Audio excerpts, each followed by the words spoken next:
ఒక కవి ఇంట్లో దొంగలు పడ్డారు. 6 వారాల నగలు, 3 లక్షల నగదు, 5 పుస్తకాలను దొంగతనం చేశారు.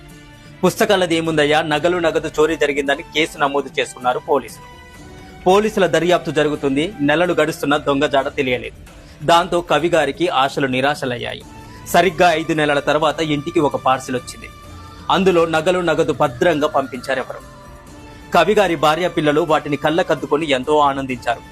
పుస్తకాలు పోతే పోయినాయి, సొమ్ము దొరికింది, అంతే చాలు అనుకున్నారు భార్య పిల్లలు. ఆ పుస్తకాలు నా పంచ ప్రాణాలన్నాడు కవి.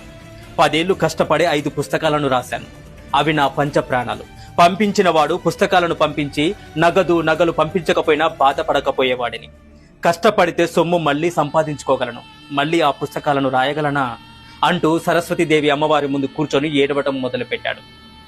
నీ పుస్తకాలు సరస్వతీదేవి అయితే నా నగదు సాక్షాత్తు లక్ష్మీదేవి. ఆ దొంగెవడో పిచ్చోడు అంటూ ఆనందపడింది భార్య. ఇంతలో ఆ పార్సిల్లో ఒక కవర్ కనిపించింది.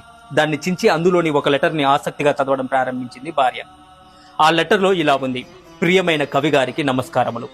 మీ ఇంట్లో దొంగతనానికి వచ్చినప్పుడు బీరువా తాళాలు పగలగొట్టి చూశాను. నగదు పక్కన పుస్తకాలు కనిపించగానే ఇవేవో ఖరీదైనవని భావించి దోచుకెళ్లాను.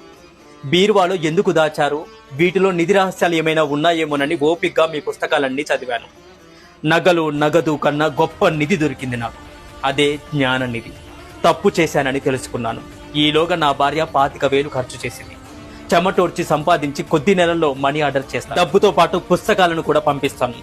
అయితే వాటి జిరాక్స్ పత్రాలు మాత్రం తీసుకొని నా వద్దే ఉంచుకుంటాం. వాటిని మా పిల్లలతో పాటు తోటి వారితో చదివిస్తాను. ఒకవేళ పుస్తకాలు దొంగలించకపోతే నగదు తిరిగి పంపించేవాడిని కాదేమో, నేనింకా దొంగగానే మిగిలిపోయేవాడినేమో. ఇప్పుడు నా దృష్టిలో నగదు కన్నా పుస్తకాలే విలువైనవిగా కనిపిస్తున్నాయి. ఈ రోజు నుంచి దొంగతనాలను మానేస్తున్నాను.